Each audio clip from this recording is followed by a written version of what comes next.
If a young person's in a household and is seeing mum or dad not expressing vulnerability, then they're going to learn their own kind of emotional suppression, which is then going to make it easier for them to do the nefarious activities that they do in the community. Yes. Little things like that. Yeah. How safe does the young person feel at home? Because if they don't feel safe, they're going to find safety somewhere else. Yeah. Like when I'm often talking about gangs, I often get quite annoyed that with this whole rhetoric that let's just get rid of gangs. And I'm saying if that is your intention, understand the positive context or the positive function that gangs play in young people's lives. Why are people going there? What is it? Safety, stability, loyalty. A lot of the time it's attachment. Yeah, community, literally, So if we want to get rid of gangs, let's provide this for young people. Yeah. It should be a no-brainer. Yeah.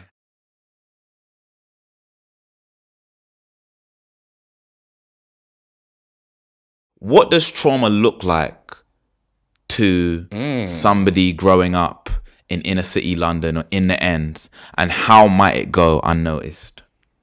Let's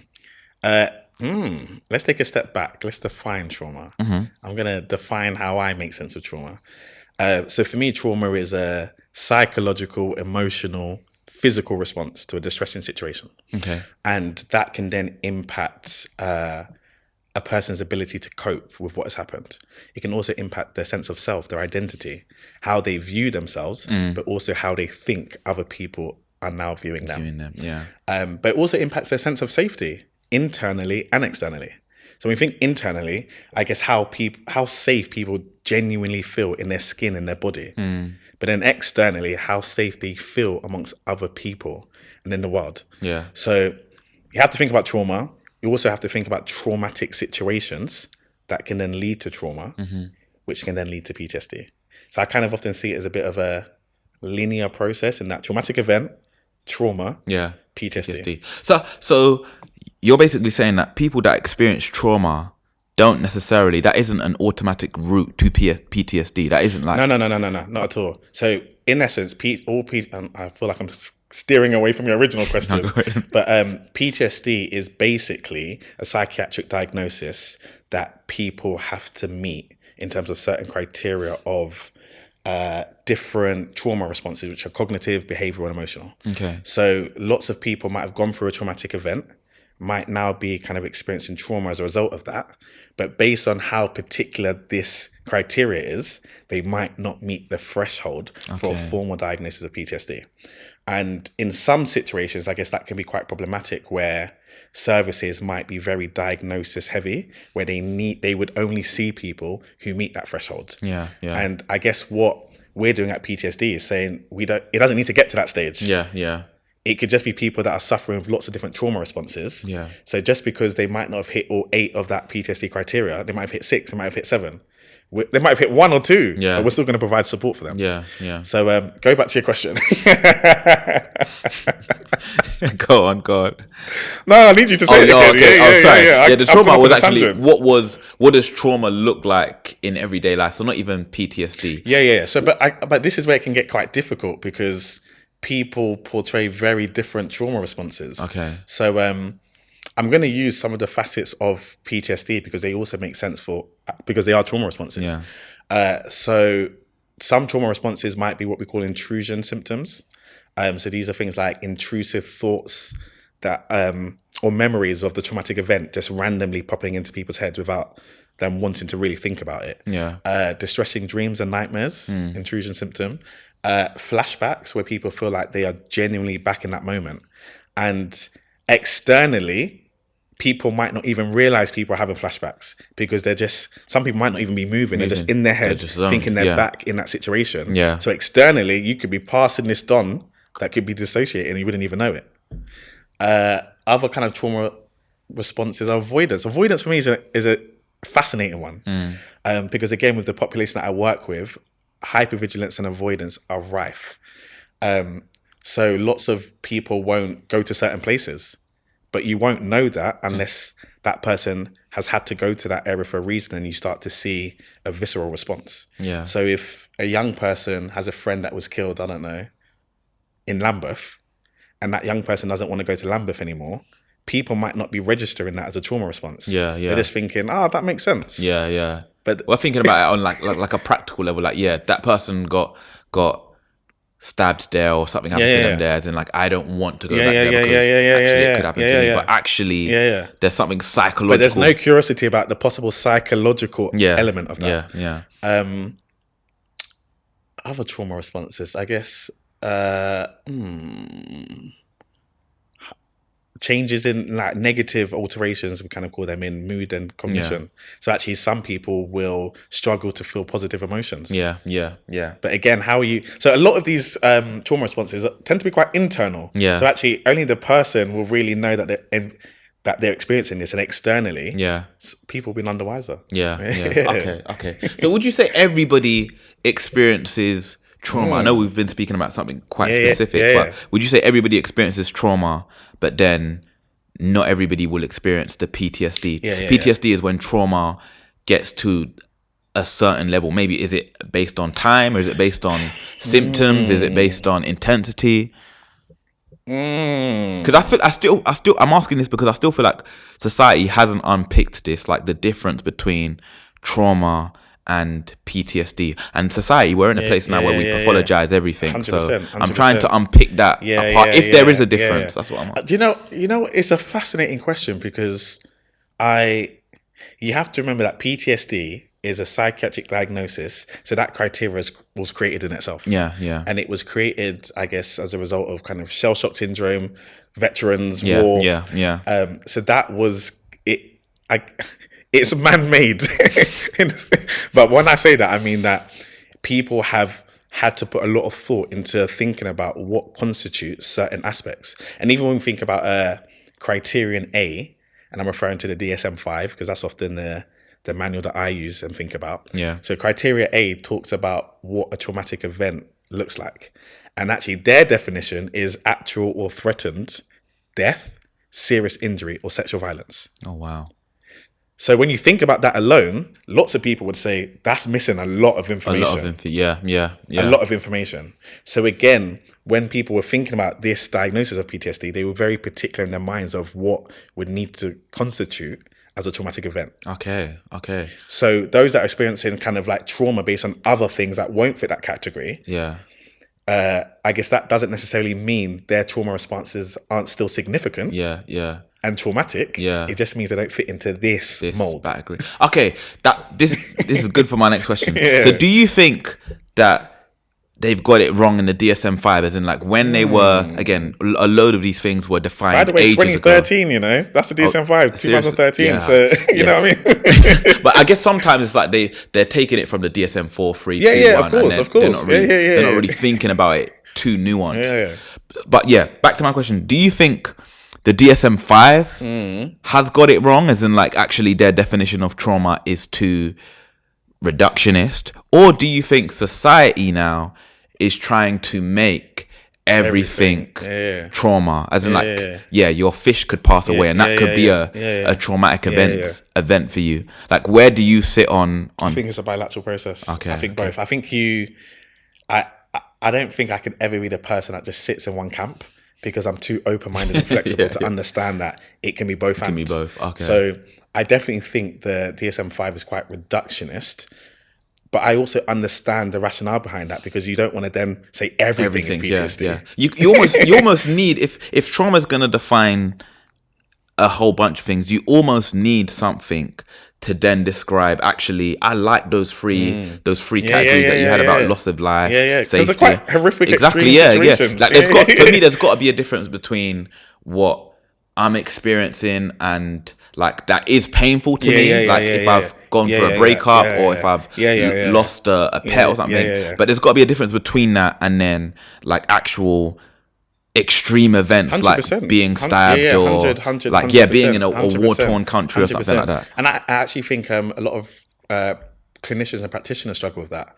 So I don't know if you've heard people talk about little t or big T, and that isn't necessarily to invalidate people's experiences, but it's more so to differentiate that between stuff. Okay. All right. So lots of clinicians will use very different language. So this is where I think actually the DSM-5, in terms of their understanding of a traumatic event, could be quite useful. Could be useful. Yeah. Okay, great. Okay. And actually, that fits the mold of my population. All three of those. Yeah. Because actually, a lot of them are exposed to death, serious injury, and sexual violence. Yeah. Exactly. Yeah. Okay. You speak about community trauma in your work sometimes. What's that? What is community trauma? How does it differ from personal trauma? Community trauma. So I'm gonna initially talk to you about community violence. Okay. I'm gonna define that first because that's again like the way that my mind works. I have to think about the violence and then think about the trauma as a subsequent effect. Yeah. Okay. So with community violence, in the context that I use it, is just interpersonal violence. Okay. That happens in public spaces between people who might know each other, people who don't. They might not necessarily know each other, but it usually involves weapons and gangs. Yeah. So in terms of community trauma, again, it's so intriguing because people can use it quite differently. So based on the definition I've given you of community violence, I then see community trauma as the byproduct and the aftermath of the community experiencing that community violence. Yeah. Because usually with violence, we're very much focused on those that directly experience it. Yeah. And again, going back to the definition of PTSD and the different criterion. Yeah, that micro. But even with criterion A that talks about sexual violence, serious injury and death. Yeah. There are still 4 facets of what that means. So they basically say it could be somebody that's directly experienced it. Yeah. Somebody that's witnessed it. Yeah. Somebody that has learned about that happening to a close family member or friend. Yeah. And then the last one is about extreme exposure to aversive details. So that's like usually relating to certain professions that might be first responders to those situations. Yeah. So when you really think about that, going back to now community trauma, we then understand that people that have witnessed this violence or have learned about it fit into that mold. Okay. So that again is then speaking to the experience that multiple people within a community will be having as a result of that incident that's occurred. Yeah. Okay. Going back to your work in PTSD and linking to that answer, are you doing that community work? And are you doing it because actually you're worried about the individuals in the community, or are you doing it because you're worried about the individual that has mainly been subject to the violence, and you know that actually helping the community can then help that individual? That's fascinating. I guess both. And I say that because in terms of the model of our intervention, we are there to support anybody. Okay. And that anybody is usually when you take the average person, and I might be jumping the gun here, but the average young person who's caught up in community violence, they usually hold multiple identities in terms of perpetrating violence, have been a victim of violence, and have also witnessed it. Yeah. So actually, all of those facets are usually encompassed within the same person. So part of the intervention is addressing the person that might have been directly affected. Yeah. But those that have learned about it, those that have witnessed it, also need support. And unfortunately, this is often where traditional mental health services fall short because they don't have the capacity or the resource to actually provide that provision. So then the work also then becomes, how do we support the community? And don't get me wrong, like there's only 2 of us. It's not always easy, but how do we support the community to think about their experience, their sense making, their understanding of what has happened and how it's affecting them? So it's not necessarily about them thinking about the young person per se, because some of it might be that, but it's also understanding that they are holding their own pain, their own truths. So how are we validating and acknowledging that? Yeah. Okay. All right, let's dig a little deeper. Dig a little deeper. Okay, you spoke about therapy earlier and the kinds of therapies that you think are helpful for this specific type of violence, I guess. Why should individual that's a victim of community violence, why should they go to therapy? How is it helpful to them? I want you to speak to me as if I'm one of them, as in like, how would that help me? And understand where my mindset is, as in like, I don't have a foundation level of clinical or psychological knowledge. So how do you convince me that therapy is going to help me get over what I've experienced? I don't. I'm going to be real with you. I don't. I know you're laughing, but I don't. Because for me, the first port of call is always psychoeducation. Okay. What I don't like to do is use my power as a clinical psychologist to tell people what they haven't or don't have. I provide knowledge for people to make their own decisions around whether this is going to be helpful. It's going to be helpful. First, so I don't. Okay. So for me, when I meet somebody that is a victim, a perpetrator, whatever, it's about providing education around, actually, let's talk about trauma in the way I've kind of defined it to you. Let's define PTSD. And usually with the definition of PTSD, I would break it down. So P meaning post, after. So actually after you've been exposed to a difficult situation. And I have to be quite mindful of the language I use, because a lot of them aren't going to be relating to words like scared and all of that stuff. So I'm often talking about like mad situations. So they're able to kind of articulate what that means.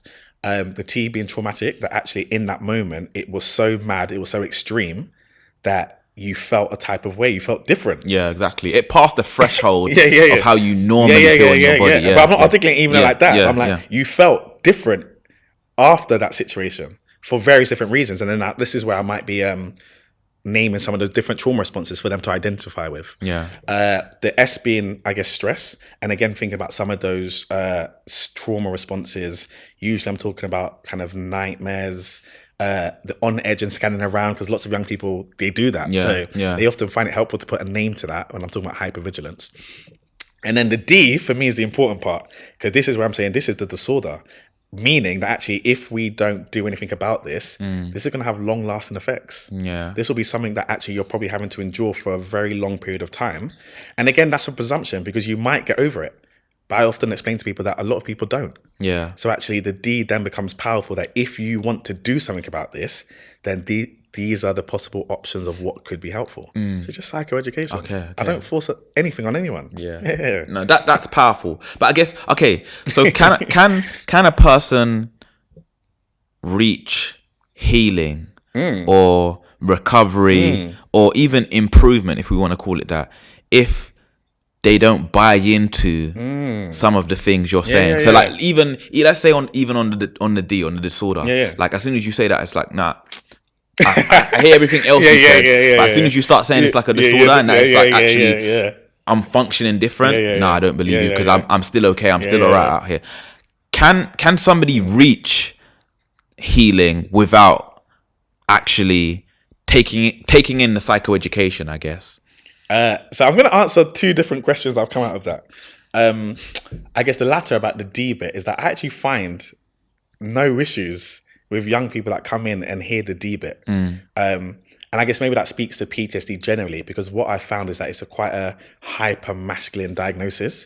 So lots of young people are, going back to the point you made before, I often talk about this idea of PTSD, the term infiltrating public discourse, where everyone is talking about PTSD. Everyone thinks they have PTSD. So I guess it's a little bit of a positive that a lot of young people have that. They think they have an idea of what that is anyway. So it makes the conversation easier. So when I'm breaking it down, they're like, I can buy into it. But again, I haven't come across anyone that hasn't. But if I had, I guess I'm going to then think about the next bit, that I guess I am genuinely a strong believer in alternative healing or other ways of healing that might not necessarily be through these traditional therapeutic psychological interventions and models. How could I not be? I think I have to be flexible in mind that lots of people human beings by nature are resilient. So lots of people, I'm sure, will have overcome many battles and challenges that they've had. Without going to therapy. My only kind of question mark at times is people don't know what they don't know. So I would only ever be comfortable with that if people truly understood what different trauma responses could look like, so that they could then make that decision for themselves. So again, going back to my original point, I'm not here to tell you you do have PTSD. I'm not here to tell you that you do have trauma. But if I provide some psychoeducation around these ideas, you can decide that yourself. Okay. And that's good. Because also with that, I guess people also utilize maladaptive coping strategies. So like when hypervigilance, I know that is an issue. I know that is a trauma response. But lots of young people I speak to say, "No, this is normal. Yeah. I need to be on edge. I need to be scanning my environment. Yeah. The quicker I know, the quicker I can run. Yeah. But it has served a purpose. Yeah. All of these trauma responses, in essence, are about survival and self-preservation. Yeah. So young people know that hypervigilance has kept them alive. Yeah. So who was this Don? I don't care if he's a psychologist telling me that hypervigilance is bad. Yeah. So sometimes the conversation is then around, no, vigilance is good. Hypervigilance is the problem. Yeah. Because as human beings, we need to be vigilant in the surroundings. We need to understand threats that could come up. So that is not a bad thing. Yeah. The hyper element of it is a problem, because the hyper bit means that you can be in an environment and completely switch off in terms of like social functioning. Yeah. So I had a young man quite recently who's a dad, and he was like, he took his daughter to SeaWorld. He did not hear a single thing his daughter said to him, because he's in hypervigilant mode, scanning where are the exits, who's about, who might cause me harm. So I guess I used that as an example to demonstrate the hyper bit was the problem. You couldn't even engage in father-daughter time. You couldn't enjoy the experience. And enjoy the experience because your mind is taking you somewhere else. Yeah. So that's the hyper bit. Vigilance is okay. The hyper bit makes it a problem. Yeah. Okay. No, good. Okay. How do you, I think one of the things I struggled with when I was working with that demographic and in that field is I was meeting a lot of, and bear in mind, like my work was through the criminal justice system. So I'm meeting a lot of perpetrators, or at least they're very much being presented as perpetrators. Yeah. Like I don't encounter you unless you're a perpetrator. And I get that perpetrators are the victims at the same time. But again, it's still very much, the framing is still very much 100%. Perpetrator first. Yeah. And I think I came in understanding that, like maybe resistant to even seeing them as criminals or perpetrators. But over time, it's like I met so many people that I felt like just didn't have good hearts. Oh, facts. And just were like, almost like some of the things they had done, it's like I had almost deleted all of the context, all of the history, and just said, actually, even if most people had all of your history or your difficult upbringing, they still wouldn't be able to do what you've done. Facts. How do you work with perpetrators? How do you work with people that are victims, of course, but have done really bad things? I think my threshold is quite high. I don't get me wrong. I think there are certain crimes that I couldn't entertain. I think as a human being, everybody will have their own tolerance level. Yeah. I think my tolerance level is quite high. Okay. And by that, I mean, I guess this is for me what makes PTSD also quite different. Psychologists treats us of, in that systems around us they often work in binaries, in that you have to either be a perpetrator or you have to be a victim. So I've done work in the criminal justice system, who really often only see people as perpetrators. Yeah. I've done work in the NHS, who really only ever see victims. Yeah. And I guess I hold both those systems accountable because you have to acknowledge both ends. Yeah. So the criminal justice system needs to understand that people can be both a perpetrator and a victim, because that would then alter, I guess, some of the ways, I guess, their behaviors and the way that they treat criminals. Yeah. Do not get me wrong, you still have to hold people accountable for their actions. So you have to hold on to the perpetrator bit, but not solely. And then people often think I'm weird when I say, actually, I have to tell the NHS, you need to be seeing the perpetrator. Because it can't only just be about the victim. I had an amazing supervisor when I worked in a Cat A prison, which is now Cat B. And obviously it was an NHS service within a prison. And I'll never forget, one day she said to me, you need to bring the murderer into the room. And I was like, what does this woman mean? Yeah. But how I made sense of that was, as an NHS system, we are so used to only thinking about the victim identity. Yeah. And when we do that, what we might be doing is inadvertently saying it's okay to have that perpetrator kind of identity in the background, and we're not going to touch that or acknowledge it. Yeah. So with the work that I do, it's about tough love. I need to stick it on these young people to be like, what you've done is not wrong. okay. Yeah. I don't know what you think a psychologist is, but I'm not entertaining that. Yeah. You've done something horrific. Yeah. You've ruined people's lives. We're going to hold you accountable for that. but I can still hold in mind that something led you here. Yeah. You have your own demons and battles that you've had to go through and endure. So I can still hold that in mind. So I think I'm able to hold that. Yeah, I'm able to hold it. Yeah. And don't get me wrong, it's not easy, which is often why I have my own kind of therapy, my own clinical supervision, because I'm listening to things. I'm like, how could a young person at such a young age do this madness? But then contextually, I'm like, nah, I can see why they would. Yeah. I can genuinely see why you would get to this point. Yeah. Yeah. Okay. All right. From your background, what do you think us lot in the community can do? So not even institutions. I'm talking about like the sisters, the mothers, the fathers, the brothers. Yeah. What can we do? We all have people like this that are involved in this world, basically. What are we not doing, and what could we do more to actually stop? Wow. I feel like it's a cliche, but it takes a village, isn't it? Takes a village to raise a child. But the way that I've always kind of thought of that statement is that, yes, it's cultural wisdom, but I would actually say it's a blueprint for action. Like, we really need to use that framework to, I guess, be system disruptors, policy influencers. We need to use that mentality and understand that we have a lot of power, actually. I often don't think the community feels like they're in a powerful position, but when you unite, that is the village, in essence. So when I'm kind of working with communities, and even like just parents, often there's little things that I encourage them to do, especially with young boys. So things like, how are you demonstrating vulnerability? If a young person's in a household and he's seeing mum or dad not expressing vulnerability, then they're going to learn their own kind of emotional suppression, which is then going to make it easier for them to do the nefarious activities that they do in the community. Yes. Little things like that. Yeah. How safe does the young person feel at home? Because if they don't feel safe, they're going to find safety somewhere else. Yeah. Like when I'm often talking about gangs, I often get quite annoyed that with this whole rhetoric that let's just get rid of gangs. And I'm saying, if that is your intention, understand the positive context or the positive function that gangs play in young people's lives. Why are people going there? What is it? Safety, stability, loyalty. A lot of the time it's attachment. Yeah, community, literally, So if we want to get rid of gangs, let's provide this for young people. Yeah. It should be a no-brainer. Yeah. And actually then, so we're not even thinking systemically, we're just thinking in-house in the community.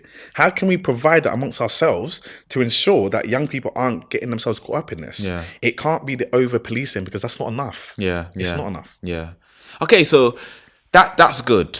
What does that look like for a community? Like what does it look like practically? Like if you could implement it in one community now, what would it look like? Would it look like a youth center? Would it look like a coming together? I think a youth center makes the most sense because it's an idea that people are already accustomed to. So I would say yes to that. Yeah. But I think it would have to be managed very differently.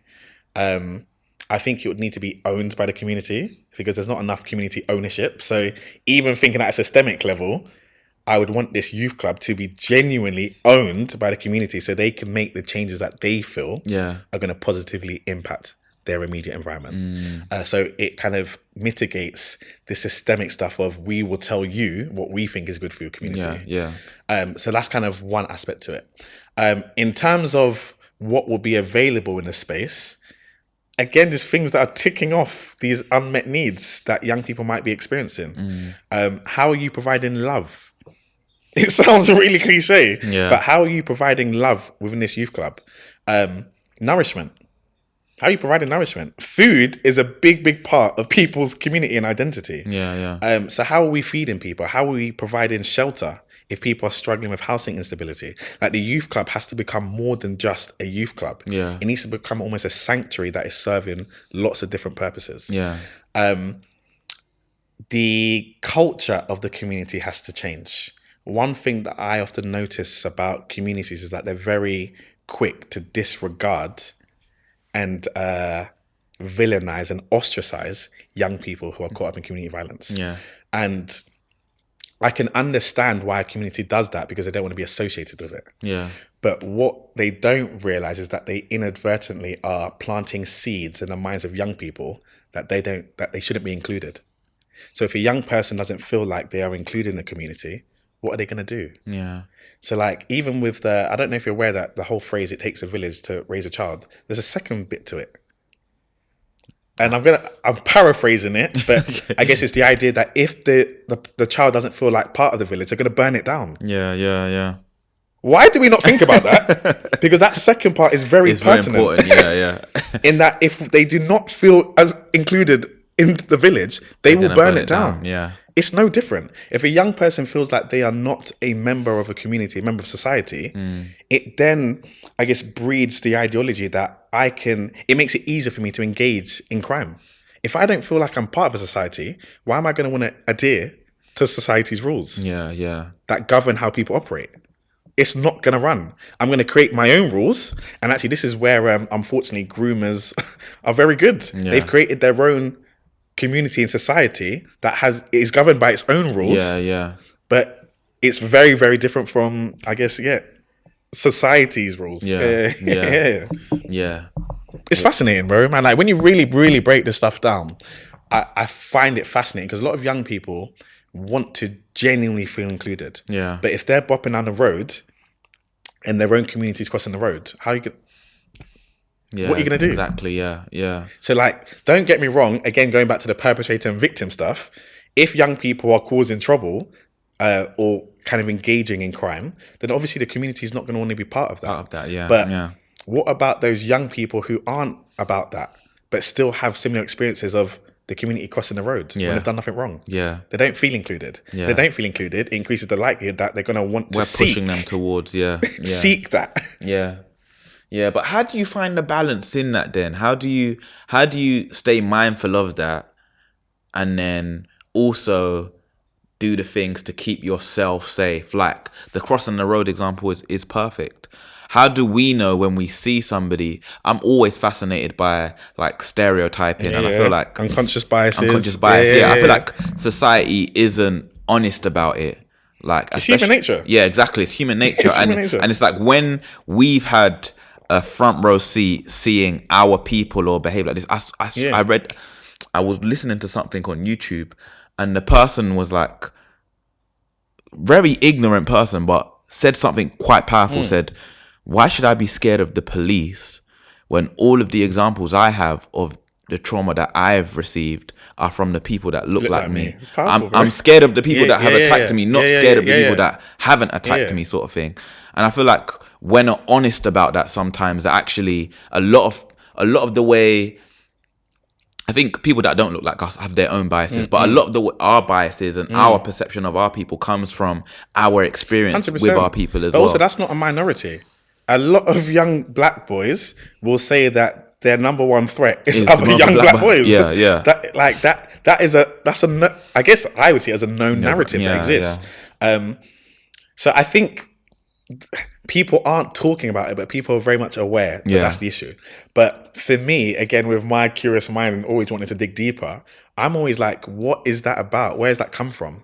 And some people might articulate that as a bit of a self-hatred for self. And that actually, through lots of young marginalized people not feeling safe, content, not loving themselves, then actually this is an outward projection of that.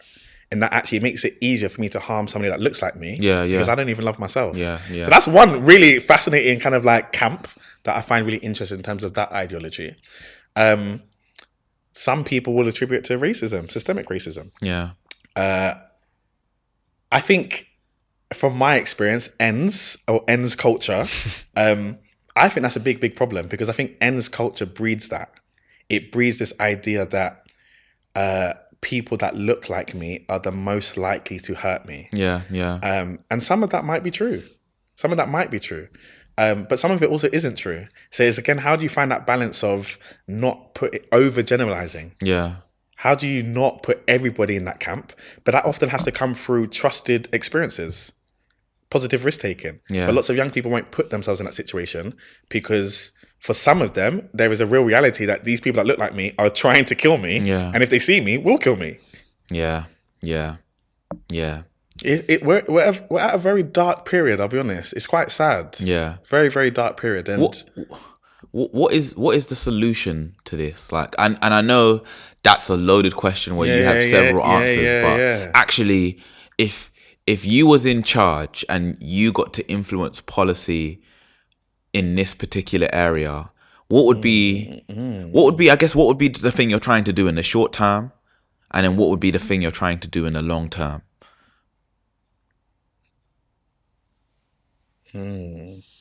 Like, I'll while you're pondering that, I'll give you some extra context. In Savu, where I used to work, which again was a specialist gangs unit, and was all about actually how do we reduce the violence, the gang violence in the borough of Southwark. And it was about, there was so much going on about actually we need to influence policy, we need to do the long-term thing. So actually we're creating less people that want to be in gangs, creating less people that want to do violence. But while we're doing that, we still have to deal with the presenting problem now. And one of the things that they used to do actually when it got too extreme is, and they're probably still doing this, just moving people out the end. Moving people and their family to places like Derby or so where they had no ties. And sometimes it actually worked. Like, as in, like, you severed all ties. It has huge implications for the family and everything, but they severed all of the gang ties. And actually, that person who had the right mindset was able to start again, and was able to start again afresh, and wasn't even able to build the same ties, the same gang ties where they're at. At the same time, we do have also stories where people used to come down from wherever they were at, and to be in and around everywhere. So what I say that, all of that to say, what is it? What can we do? That's a very good example that you've given, though, because I think it very much speaks to the fact that you can't just do one thing. And actually, even through the doing of one thing, the response can be very, very different. So I guess you spoke about people accepting the fact that they'd moved on, and actually that became a way to distance themselves. And actually, I would be articulating that they've probably distanced themselves from the trauma. Like, lots of people I talk to say that you can't heal in the environment that caused the trauma. How powerful that is. You're still on the estate, basically. You're still in it. And I guess it then becomes quite repetitive, quite prolonged, and there's just multiple traumatic exposure. So I then understand how people that are moved come back, because it's all of their familial ties. It's all the people that they know. The ends can often, like, it's weird because people will articulate the ends as a war zone, but also a place of safety. That the ends is actually where they feel the most safe. Yeah, exactly. It's other people's ends that it's kind of nuts. So the difficulty is that at a systemic level, when you're trying to enforce change, you can't accommodate every single person's needs. So then you have to create blanket interventions. And I think that's where the difficulty lies, because through, I guess with the example you gave, you might find, all right, this works for 50% of people, 50% it doesn't. But that doesn't mean you shouldn't still do it.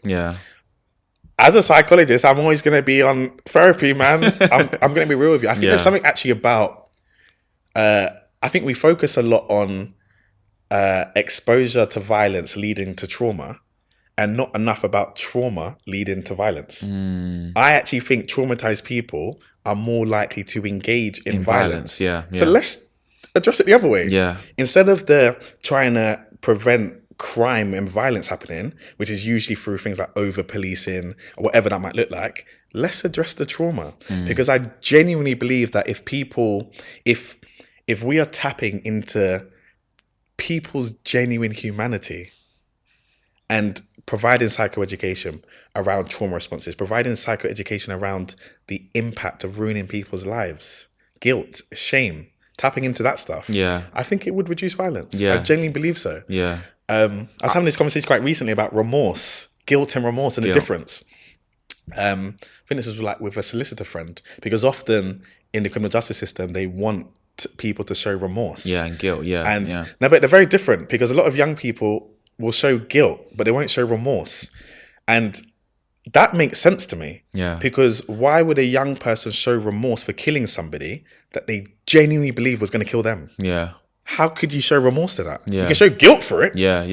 Remorse is basically like a regret, as in like, kind of like, I wouldn't do this again if I had the opportunity again. But that's stupid. Because a human on a human level, Yeah. if somebody's trying to kill me, it's me or you. Yeah. We can't be silly about this. Yeah. We cannot. Like, it's survival. Self-preservation and survival always comes first. Yeah. The way that looks can be different if we think about fight, flight, freeze. But that's all survival and self-preservation. Yeah. If somebody's chosen to fight, yes, they need to be held accountable because we live in a system that's going to hold them accountable. But when it comes to things like remorse, I just find it fascinating that you're asking somebody to almost betray their innate human instincts. Yeah. To survive, basically. To survive. Yeah. And if they don't show remorse, then actually you're going to be like, I'm giving you more years. Or like there's going to be more of a punitive consequence to it. I feel like I've sidetracked your question, but you've made my mind really think about things, honestly. And yeah, no. And I feel like when you even that answer you gave there, I feel like you're speaking to two different kinds of people that may have experienced or may be involved. Because I do believe there's a huge % of people that are involved because of their own survival. But then again, I don't know why these are the most vivid stories in my head. I just have very vivid examples of people that it wasn't about survival. Initially, it was about survival, but then actually they've taken it further. Like you could have just, that person was on the floor now. You stabbed them and they're on the floor now. Then, you could run off, but actually you've decided to then go and like finish the job. Do you know what I find fascinating about that though? Because that's again subjective. Like we've, I guess, introduced the ideas of like proportionate and like thinking about when violence occurs, what is deemed proportionate in terms of a response. And I find that fascinating because in the moment, and this is what makes the criminal justice system really tough. So I have to give credit to it's really tough because what are we deeming as proportionate in a situation when somebody might genuinely be in fear of their life? I can't speak on that because I've never been in that situation. So like, it's hard for me to say what it might feel like if I feel like somebody is genuinely trying to take my life and how I might respond to that. Because I guess when you're in a fight or flight freeze response, your attention becomes quite hyper-focused. Where in an environment, all you might see is the threat. You're not taking anything in. And if the person is the threat, you might have, is it incapacitated them? But for some people, they might be thinking, this isn't enough. And again, I'm not here to say that's right or wrong. But that could be the mindset that is occurring. 100%. So then that then might then breach society's understanding of what is proportionate. I find it all fascinating. And I feel like you're right. I feel like the criminal justice system doesn't take into account how intense those moments are and how many psychological skills you have to apply in that moment to actually show some restraint. 100%. Like, I've been in those situations, 100%. And the one thing I found in that exact situation where actually I felt like somebody tried to do something to me. I got the upper hand, so they can't do what they wanted to do to me. But I'm still angry. I'm still angry that they even tried to do that to me. So have I got the anger management skills in that moment with all of my adrenaline to say, why would we expect you to? Because I guess the restraint almost requires a level of tapping into your rational cognitive like thinking. And in the moment, it's all primal. Exactly. In the moment, it's literally survival. Exactly. So tapping into those higher elements of your cognition, they're going to be offline. Because right now it is survival, self-preservation. So again, it's fascinating because I don't even think it's just a criminal justice system. I don't think many people are thinking to that degree of what is genuinely required in an individual to switch that mindset in the moment of threat. Okay. I've got two more questions. The first one is, I feel like you might have answered this already, but if I'm a parent now, well, like a load of people watching are about to be parents. And we all have, like, a lot of people say this thing that we want to raise our children maybe in like an Essex out of London, outside of London. But obviously that's not going to be everybody's luxury at the end of the day. 100%. So for the people that are raising children in these communities that we're speaking to, what would be your number one piece of advice on how to make sure they avoid either becoming a perpetrator or a victim of community violence? I don't know if it's one thing. Okay, you can give me two. It's heavy because one of the points I kind of alluded to it before was the importance of parents demonstrating vulnerability in a household, demonstrating emotional expression. That one for me is quite key, because lots of parents will shut down negative emotions that are portrayed by a child. And that isn't helpful, because you need to understand your child's mindset when they've shown or articulated or expressed that emotion. Yeah. It can't be that we are shutting down anger without being curious, why are you angry? Yeah. Where does that come from? Because if we learn that stuff, it might mean that we're able to think very we're able to help the child express that anger very differently. Yeah. But if we're used to shutting it down, the young person then finds their own ways to express and manage that anger. Yeah. And that might come out as violence. So for me, parents have to almost entertain, to some degree, obviously, if your child is acting dumb, like stick it on them. But I guess you have to provide an environment where you don't shut off every emotion that your child is portraying. Yeah. For me, that is quite key. Yeah. A lot of my work obviously happens with young boys. So I would always be, again, championing that even more so for young boys, because we live in a society that, I guess, gears boys for emotional suppression. Yeah. Yeah. So you want to be creating an environment where they can feel comfortable to show their emotions. Yeah. What other things do I think parents can do? I actually think have a better understanding around trauma. What trauma is, what trauma can look like. Yeah. For me, that is the most powerful. When I think about my own upbringing, think about coming from an African household, there are loads of things that, as an adult now, I can articulate as possibly being traumatic or traumatizing.